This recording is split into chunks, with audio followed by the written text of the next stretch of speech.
him not to reclaim his throne in rebellion but to transcend his origins and become the king of God.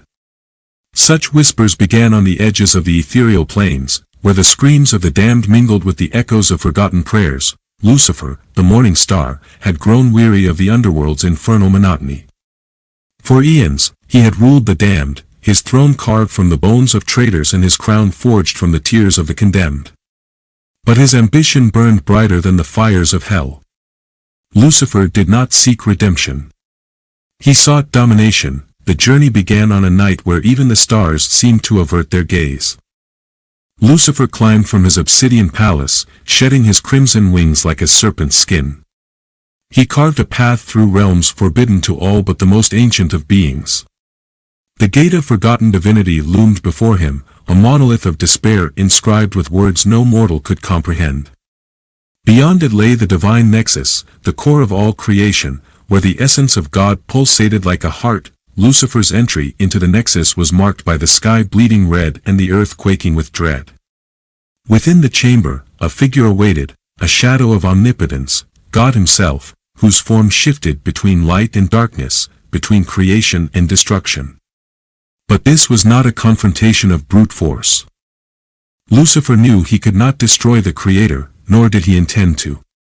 Instead, he presented an ancient artifact, the shard of ether, a fragment of existence that predated God himself. Lucifer's voice was a seductive hymn, each word dripping with a mix of malice and allure. "I do not come to dethrone you," he declared, his serpentine smile revealing fangs sharper than any blade. "I come to transcend what we both were. A king not of heaven or hell, but of every." God, silent as eternity, seemed to waver. The shard of ether vibrated with a power so primal it threatened to unravel reality itself. Lucifer offered the shard, not as a weapon but as a merger, a blending of chaos and order, light and shadow. What followed was not a battle but a metamorphosis. The divine nexus erupted, spewing out torrents of energy that consumed the heavens and the underworld alike. Angels screamed as their wings burned away, demons clawed at their flesh as their essence dissolved into ash. Lucifer and God became one, their forms intertwining in a grotesque ballet of divine horror. When the eruption subsided, the cosmos held its breath.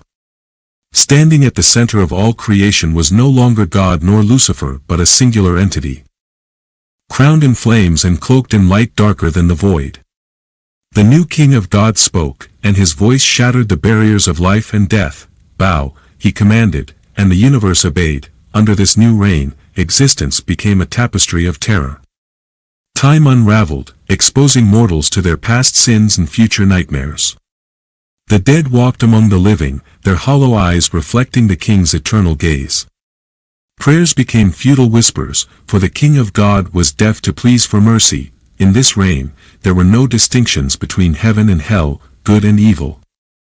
There was only submission to the king whose very presence twisted reality into an endless labyrinth of torment. The king reveled in the suffering of creation, feeding on the despair of the living and the anguish of the damned. Lucifer had not merely ascended. He had rewritten existence itself, a reign of terror eternal, where even hope dared not tread. The King of God stood at the nexus of all creation, his form a chaotic amalgamation of brilliance and decay. His voice, neither human nor divine, resonated through every plane of existence, shattering the fragile boundary between realms. Mortals began to see him in their dreams, no longer as a rebellious angel, but as a god of infinite terror. His visage was a shifting nightmare, eyes that burned like collapsing stars, a mouth that whispered truths capable of unraveling sanity, and hands that wove destinies into threads of agony. The first act of his reign was simple and cruel. He turned his gaze toward the angels who had once cast him out. Their celestial forms wilted under his glare, their halos dissolving into ash. They screamed, their eternal songs of praise warped into cries of despair. Some tried to flee, but there was no escape. The king did not chase them, he merely willed them into nothingness, erasing their very existence. The demons fared no better.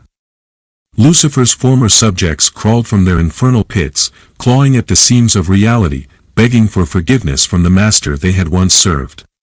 But the King of God was no longer Lucifer.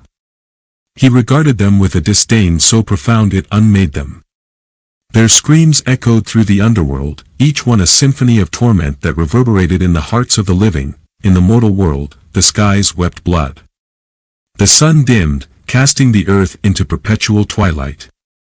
The oceans boiled, and the land cracked open to reveal abysses teeming with shadowy horrors. People began to vanish in droves, their bodies twisted into grotesque shapes before their eyes blinked shut for the last time. Those who survived found themselves haunted by visions of the king, their minds unraveling as they glimpsed his impossible form. Religions fell into chaos. Worshippers gathered in trembling masses, their prayers dissolving into madness as they tried to comprehend the new deity. Clerics who once preached salvation now spoke in tongues, their voices raw and frenzied as they declared the futility of hope. The king did not answer their prayers. He did not demand worship. He demanded fear. One man, a blind prophet who had never seen the world's light, dared to defy the king. Standing amidst the ruins of a cathedral, he spoke with a voice that carried through the silence of the apocalypse. You are neither God nor Lucifer. You are an abomination, born of ambition and despair. Your reign will collapse under its own weight. The king appeared before him, a towering monolith of horror. Shadows writhed around him like living things, and his voice was a storm that shook the earth. What is a prophet without sight? What is defiance without consequence? With a wave of his hand, the blind man's voice was stolen, his body contorted into a grotesque statue, forever frozen in a scream of defiance that could no longer be heard. The king's next act was his most terrifying. He turned his attention to time itself. With a mere thought, he fractured it, scattering moments across the tapestry of existence. The past bled into the present, and the future loomed like a specter over every waking moment. People witnessed their deaths before they occurred, trapped in an eternal loop of dying and reliving their final moments. Children aged into withered corpses in seconds, and the elderly reverted to screaming infants before dissolving into nothingness. But the king was not done. He reached deeper into creation, pulling forth the souls of the forgotten, those who had perished in obscurity, their names lost to time. These spirits became his army, a legion of despair that swept across existence, dragging the living into the king's eternal kingdom of suffering. And yet, somewhere in the infinite darkness, a single light flickered. It was faint, almost imperceptible, but it burned with a defiance that refused to be extinguished. A lone figure, shrouded in mystery, emerged from the shadows. They carried a weapon forged from the remnants of the shard of ether, its glow a beacon of resistance against the king's dominion. The king felt their presence and turned his gaze toward them, his form twisting into a tempest of wrath. The figure did not falter. As they raised the weapon, the cosmos itself seemed to hold its breath. The final confrontation was not a clash of swords but a battle of wills, a struggle between despair and defiance, annihilation and hope. The outcome remained uncertain, but one truth lingered: the King of God had met his match, and the universe trembled in anticipation of what would come next. The figure stood unwavering, their presence a defiant ember in the cold abyss of the king's domain.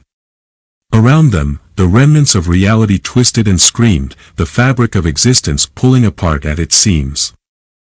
The King of God, a towering deity of horror, loomed above, his ever-shifting form casting shadows that swallowed the void itself. His voice was a deafening hymn of despair, echoing through the shattered realms. Who dares? The king bellowed, his words crackling like thunder. The figure did not answer, their silence a challenge in itself. In their hands, the weapon, an impossible shard of etheric power, gleamed with the intensity of a star. Its light was the antithesis of the king, pure yet blindingly violent, its edges pulsing with raw energy. The king descended, his form a monstrous amalgamation of flesh, fire, and shadow. He reached out with hands that were not hands but writhing tendrils of oblivion. The air crackled as the tendrils lashed toward the figure, slicing through the void with unholy precision. But the figure moved with an unnatural grace, dodging the attacks as if guided by some unseen force. The first clash was not a sound but a feeling, a ripple that sent waves of nausea and dread through every living soul. The shard struck one of the king's tendrils, severing it cleanly. The severed appendage fell, dissolving into a pool of writhing shadows that screamed as they died. The king recoiled, his form shifting in anger. His response was swift, reality itself bent as the king unleashed his power. Visions of torment flooded the figure's mind, loved ones torn apart, cities collapsing under skies of blood, the endless wails of the damned. It was a psychic onslaught, designed to break their will. But the figure held firm, their resolve like iron. They channeled the shard's energy, forming a barrier of light that pushed back the darkness. The king roared, the sound shaking the foundations of existence. He surged forward, his form becoming a grotesque whirlwind of limbs, eyes, and mouths. Each mouth screamed a different horror, a cacophony of torment that threatened to shatter the figure's mind. The shard flared in response, its light cutting through the maelstrom like a blade. The figure lunged, driving the shard into the king's core. For a moment, everything stopped. The king's form shuddered, his many eyes widening in disbelief. But then he laughed, a sound so chilling it froze the blood of every creature in existence. "You think this will end me?" he sneered, his voice dripping with contempt. "I am not bound by flesh or form. I am the void. I am despair. You cannot kill what is eternal." The shard pulsed, its light dimming. The figure faltered, doubt creeping into their movements. The king seized the opportunity, his tendrils wrapping around them like chains. He lifted them high, his form towering over them. "You will know my wrath," he hissed, his voice a venomous whisper. The king's tendrils tightened, crushing the figure's body with agonizing slowness. Bones cracked, blood seeped from their wounds, and the shard slipped from their grasp, clattering to the ground. The king laughed again, his victory seemingly assured, but the figure's eyes burned with defiance. Summoning their last reserves of strength, they reached for the shard, their bloodied fingers wrapping around its hilt. With a final, desperate scream, they plunged it deeper into the shard exploded, its light consuming everything. The king howled, his form unraveling in a torrent of shadows and fire. The void itself seemed to collapse, imploding under the weight of his destruction. The figure was engulfed in the light, their scream lost in the chaos. When the light faded, there was silence. The king was gone, his reign of terror ended. But the universe was forever scarred, its wounds a testament to the horrors it had endured, and somewhere in the darkness, a new shadow stirred, its form taking shape. The cycle was not broken, the silence that followed the king's fall was not peace but the suffocating calm before a greater storm. The universe seemed to hold its breath, trembling on the edge of something far worse. Though the king of God had been unmade, his essence did not dissolve, it lingered, a malevolent residue clinging to the fabric of existence. It seeped into the cracks of reality, coiling into the places where light dared not reach. The figure who had struck the final blow lay crumpled on the fractured ground of an undefined plane. Their body was broken, their breath shallow, but their eyes burned with a defiant glow. Around them, the remnants of the shard pulsed faintly, its energy flickering as if it, too, was dying. The figure reached for it, but the shard recoiled, its fractured edges slicing into their fingers. Blood dripped onto the ground. And the shard absorbed it, drinking deeply as though it hungered for more. A voice whispered from the void, not the king's, but something older, darker. "You thought you were saving them, didn't you?" it hissed. "Did you truly believe his destruction would bring salvation?" The figure froze, their shattered body trembling as the voice grew louder. "Fool! You have merely opened the door." The ground beneath them split open, a jagged wound that spilled tendrils of darkness. Hands, malformed and dripping with an otherworldly ichor, clawed themselves into the dim light. These were not demons, nor angels, but something worse, creatures that defied comprehension. Their eyes glowed with an unholy light, and their mouths twisted into grotesque smiles filled with teeth that seemed too sharp, too many. The figure scrambled to their feet, pain shooting through their broken body. They grabbed the shard, ignoring the way it burned against their skin, and raised it toward the encroaching horrors. The light flared weakly, barely enough to hold them back. The creatures laughed, a sound that grated against reality itself. "You cannot stop what comes next," the voice said, now surrounding the figure from all sides. The king was a puppet. A distraction. His fall is the herald of something far greater, a force beyond gods, beyond hell, beyond your pitiful comprehension. The creatures surged forward, and the shard flared one last time, its light exploding outward. The figure screamed, not from pain but from the sheer force of the energy coursing through them.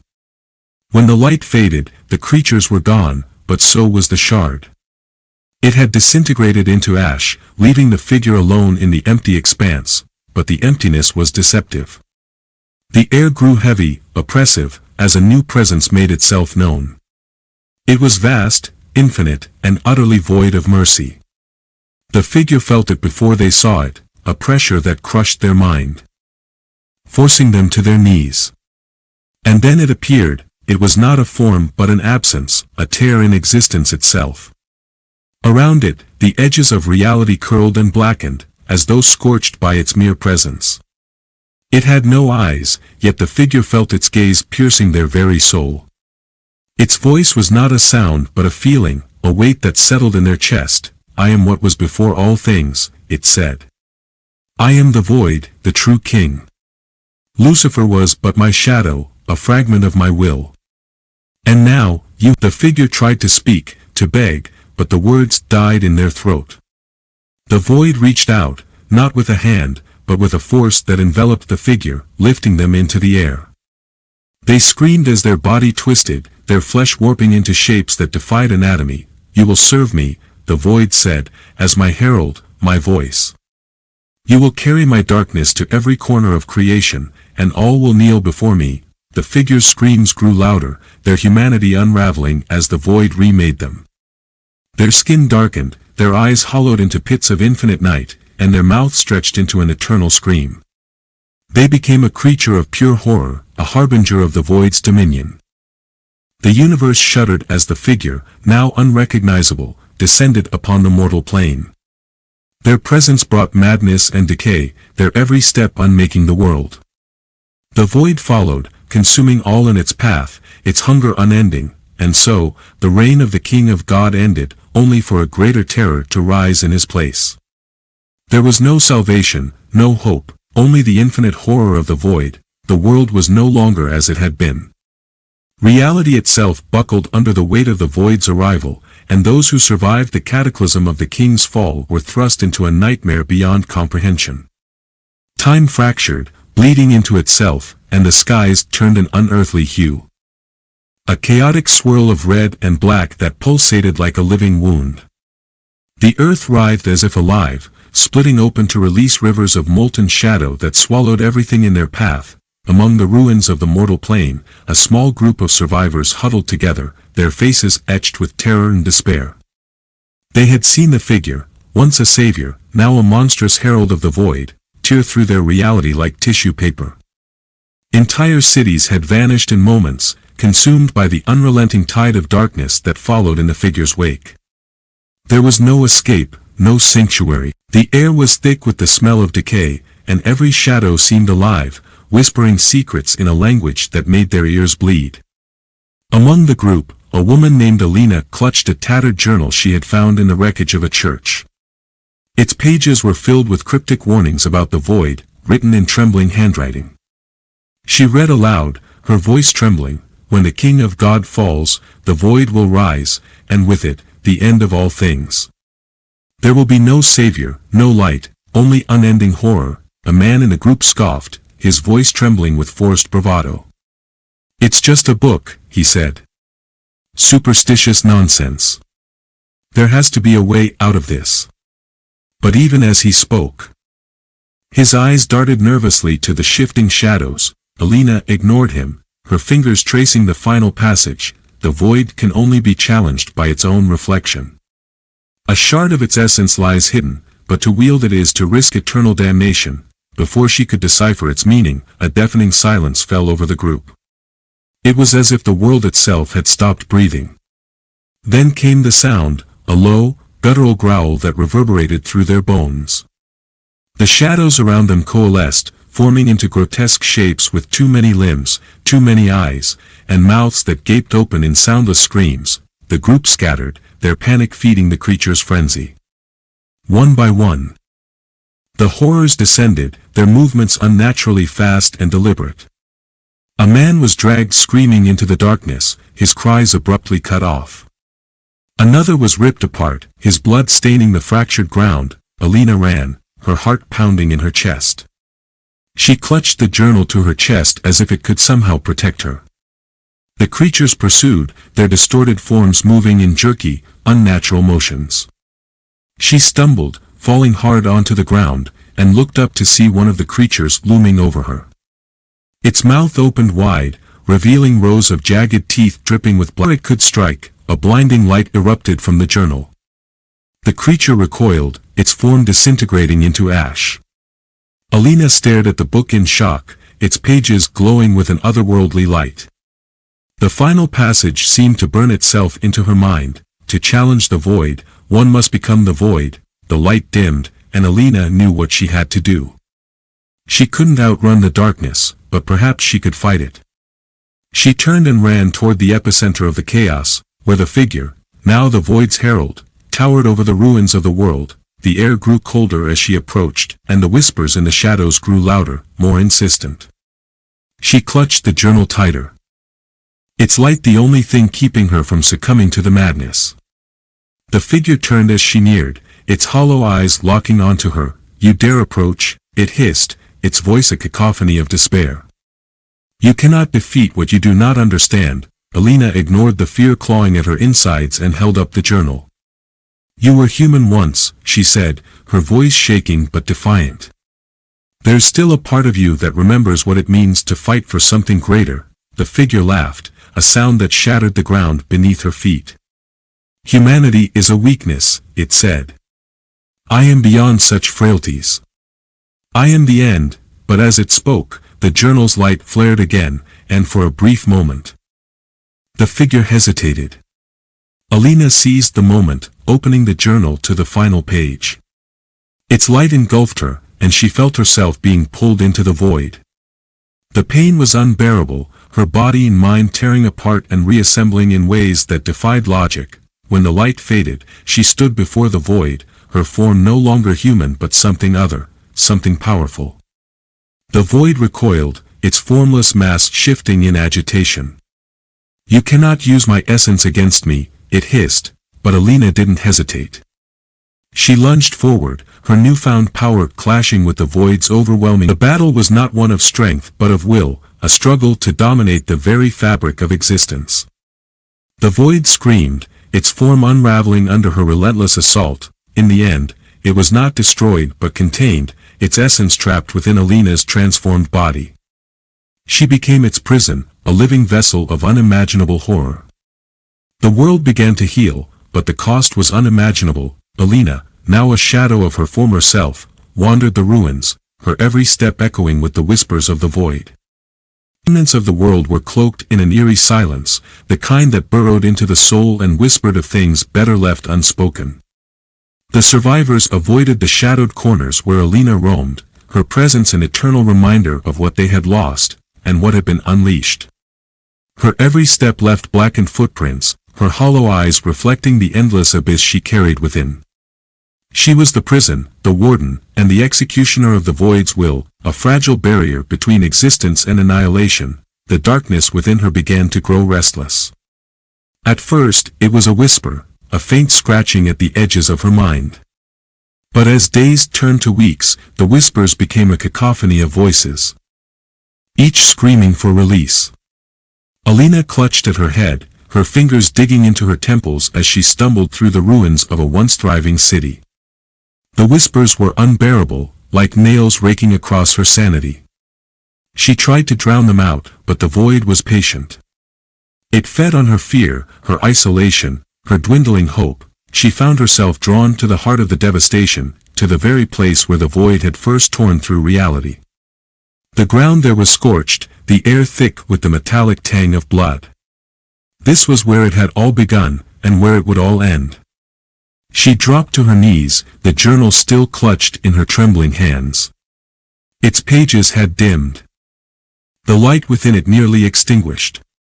Yet one phrase burned brighter than the rest, seared into her consciousness: the vessel must shatter. Alina's breath came in ragged gasps as she realized what it meant. The void wasn't contained, it was festering, growing stronger within her. The only way to end it was to destroy the vessel. Her. The realization hit her like a physical blow, her mind reeling at the thought of what it would take. Death wasn't the price, it was oblivion, a complete erasure of her existence. No afterlife, no peace, just. The whispers turned to mocking laughter as the void sensed her hesitation. "You think you can stop me?" it purred, its voice like velvet laced with poison. "You are already mine. This world is already mine," Alina screamed, the sound raw and primal, as she clawed at the ground. She couldn't let it win. She wouldn't. Her fingers bled as she scrawled a circle in the dirt, using the symbols she had seen in the journal's final, unreadable pages. They were written in a language that didn't belong to this world, but she traced them with an instinct she didn't understand. The moment the circle was complete, the ground beneath her began to quake, the air around her crackling with an unnatural energy. The void's laughter turned to a roar of anger as the circle activated, its runes glowing a sickly green. Alina's body convulsed, her skin blistering as the power surged through her. She screamed again, the sound blending with the void's own unearthly cries. Her body began to fracture, cracks spiderwebbing across her flesh like shattered glass. The void fought back, its tendrils lashing out in desperation, but the circle held firm. "You think this will save them?" the void snarled, its voice reverberating in her skull. "You are nothing but a fleeting light in an endless darkness. I will return. I will always return." Alina gritted her teeth, her voice barely a whisper as she forced the words past her lips. Not this time. With one final, agonizing surge, the circle's light consumed her. The ground beneath her exploded in a blinding flash, the shockwave ripping through the ruins and obliterating everything within miles. The survivors watched from a distance, their faces illuminated by the unnatural glow as the world seemed to hold its breath. When the light faded, there was nothing left of the epicenter, no ruins, no shadows, no Alina. Just an empty void where the ground had been, smooth and lifeless like a scar. The void was gone, its presence wiped from existence, but so was the one who had saved them. The survivors stood in stunned silence, their relief tempered by the weight of what they had witnessed. Alina's sacrifice had given them a chance to rebuild, but her absence was a wound that would never heal. They whispered her name in reverence, a reminder of the woman who had faced the end of all things and prevailed. Yet, in the farthest corners of the ruined world, a shadow flickered, a faint, almost imperceptible ripple in the fabric of reality. It was brief, gone before anyone could see it, but it was there. The survivors didn't notice, but deep beneath the earth, something stirred. A faint whisper carried on the wind, its words chilling and final: "I will always return."